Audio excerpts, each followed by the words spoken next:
Previously on T-Man 978. Oh my god. Did somebody line this up for me? Oh my god.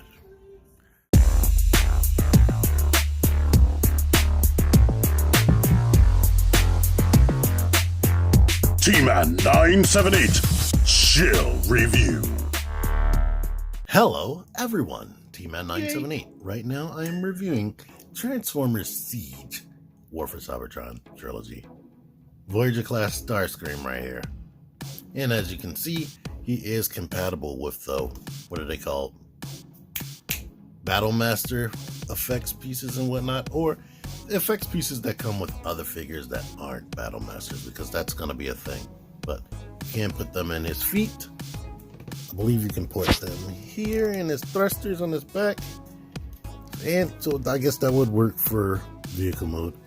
And you can put them on the tips of his null ray cannon. So there you are with that. You could honestly plug them into his hands as well if you want to make any type of sense. Since this is their new Seeker mold, and you know they're going to reuse this multiple times. I definitely know they're going to use it 3 times for Thundercracker and Skywarp, but they may use it for their Coneheads. They may use it for other characters, but yeah, since they know they're going to be reusing this and making all the money they can, so I feel like they went completely all out on him because he has the most articulation out of friggin' any of these guys that I've messed with. Like, let's start with that. You see what it looks like. As far as my opinion on the design, I think it's a little bit too flat in certain areas. Like, the chest is too flat. I'm used to the chest protruding. The legs kind of look square and blocky. I'm not very much a fan of that, but let's go into the extra articulation and improvements that this guy has. But he does have one fatal flaw that takes away all the fun for me, but yeah, we'll get into that later. Improvements. He has ankles that kick forward and back, as well as ankle pivot. So that is nice right there. He has these fillers right here. They didn't leave this as empty space. So when he's not transformed, they fill out. So basically he can get more than a 90-degree bend. When it comes down, fills out. I think they stole that from Make Toys if there's no other Transformer that does that. But you saw the knee. He has thigh rotation there. The thighs can kick out to the side all the way. You can kick beyond 90 degrees. You can go back into the kibble right there. He has a waist joint. A Seeker with a waist joint is nothing we see often. The arms go out to here, rotate, bicep swivel, double jointed elbows, wrist swivel. The head is on the ball joint, so he can look down about that much and up about that much. But since this hinge is back here, he can look friggin' up all the way. And that's not all. He has a friggin' butterfly joint right there. So it is used for transformation, but I think they did that so I can have extra articulation. And it does go back a little bit. This is the standard position, so it does go back. So that is awesome. And the wings. The wings could be like this, but they hinge outward and they go back. So that is awesome. Improvements to the Seeker design that I see is putting these shoulder things back beyond the head. So the head has all the range it needs without being eclipsed by these. That is a welcome improvement to the Seeker design. Like, being able to have that butterfly joint is cool, and the way the wings articulate, like I was showing. So having him be able to get out of the way is very cool. He has the stand port right there, as you saw. Here's what the face looks like up close. I'm gonna imagine you saw all this battle damage paint on him all over in various places. It doesn't bug me at all. It's welcome. I don't even notice the battle damage paint anymore. Like, I see it, but it doesn't bother me on any level. So this is one figure that I feel like the extra money they're making us pay for Voyagers, they went all out and they didn't cheap on the design at all.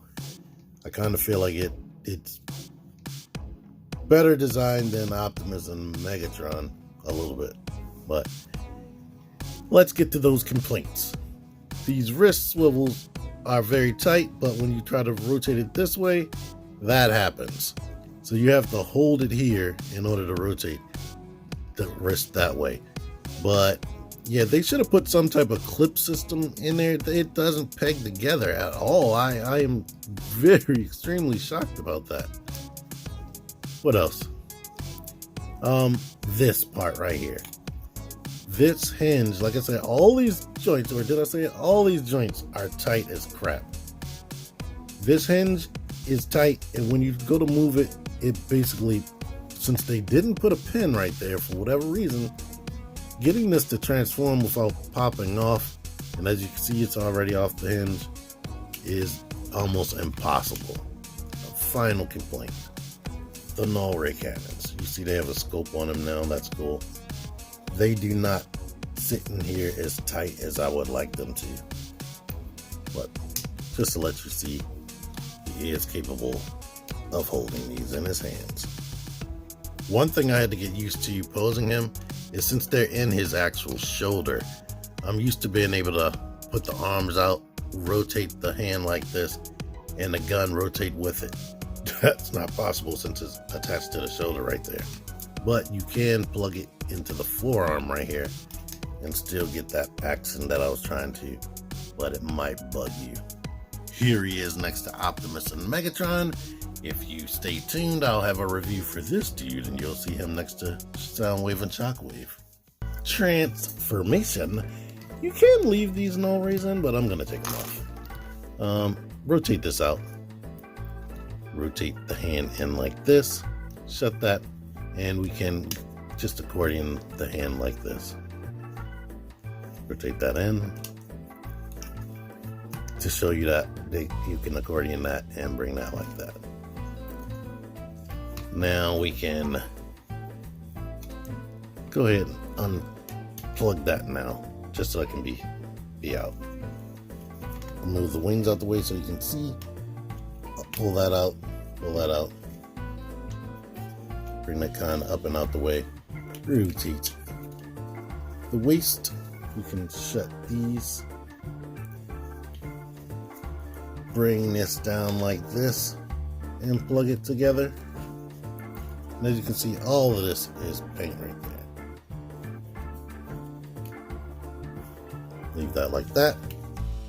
The head. There is a panel right here that I believe is supposed to be straight like that in robot mode, but it takes away the articulation, so I didn't put it up. Plug that in the back of the head and rotate the head in. When you start rotating the head in, this wants to detach. So grab this, try to pull it without pulling that off. I think what the problem is it's pinched a little bit. If the peg holding it into this side was longer, I don't know why they didn't put a pin in there. But anyway, once you get that up, you should be able to get the head in all the way. Now we can rotate the legs up. These two flaps right there goes into there. And unlike Studio Series, like the plastic on these figures feel way better. So things peg in better than Studio Series. Anywho, the arm needs to come down and these pegs needs to go into here. Same thing over here, bring that down and peg that into place.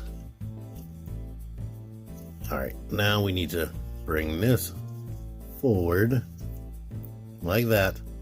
These two tiny pegs that you won't pay attention to need to go into the grooves right there.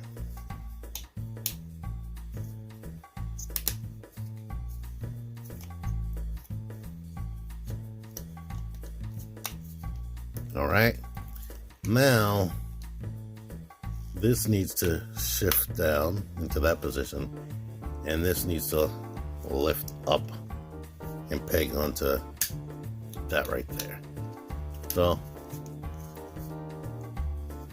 now once you do that, you have everything together, but you can take these null ray cannons, and this is why I said you didn't have to take this off, because you can keep them plugged like that. But I'm gonna plug them into the wings because I like that better. Right here, we see that he has that port right there, and I was supposed to say, and now he is a Tetrajet or a space Cybertronian jet. Maybe not. These little tabs are supposed to be behind this, so if they're not, fix that. Anywho, this is roughly what it looked like on the old cartoon on the first couple of episodes, and some other episodes when they went to Cybertron and the Seekers became jets. But that's that. Now, this bugged the crap out of me when I saw images and whatnot, but in person, it doesn't look so bad. It looks more tucked under there. I can't explain it. It just looks better in person, and it's so cohesive now that it's together. And I like the way the wings cover this. People are bugged by that, but I don't care. So he has a thruster there. And let's show you. So you can still have these going. If you have multiple of these, you can have all 5 ports shooting something. We can plug them in right here. So that's all cool. The integration between the parts and the figures is all awesome. These vents right here are see-through or hollow. I really like that. I really like the sculpting. In robot mode, you can see through it more than you can right here. This little windshield thing has the gray plastic behind it, so you're not going to see seats or anything. And I don't know if they were on there on Cybertron. Do they really have seats? I don't know. I guess there would be a computer in there. Here it is. I believe there's some type of fiction where they have a vehicle that looks like this. I don't know what that fiction is. Here it is next to Deluxe Studio Series Bumblebee. So he's not very long, but he's definitely going to be taller in robot mode than Bumblebee would be. So yeah, this guy is cool. I like him.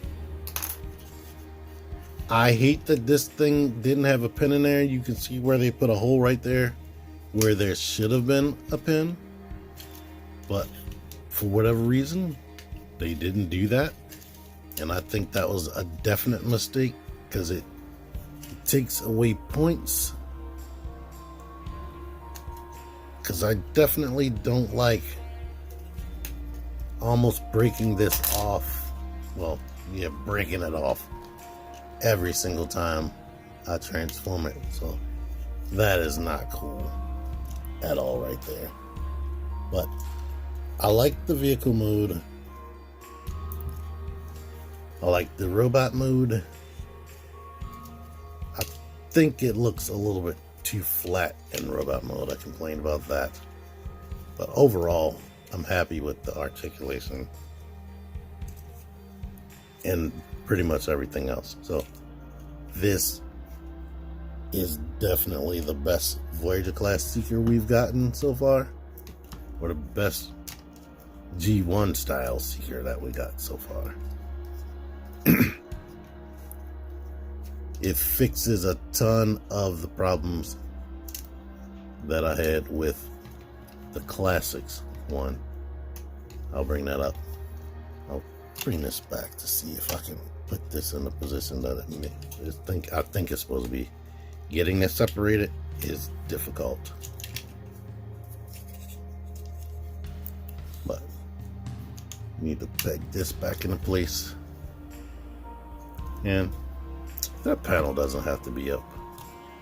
I think the first review I saw on this had the panel out like this, but it doesn't have to be there. Or, you know, I think there are grooves. There are grooves to catch that, so that fills in the spot. So if you didn't like that when I first started the video, there you go with that. Anywho, I like him. He's cool. I can definitely suggest him. Here he is next to this Flame Toys model kit. I got a review on it if you want to see more of it. Alright, thank y'all for watching. T-Man978 out of here. Join the Syndicate Toy Hunters Facebook group. Link in the description. Click the videos. Click the videos, baby. Click the videos. You should really click these videos. Click the videos. Click those videos, baby. Click the videos.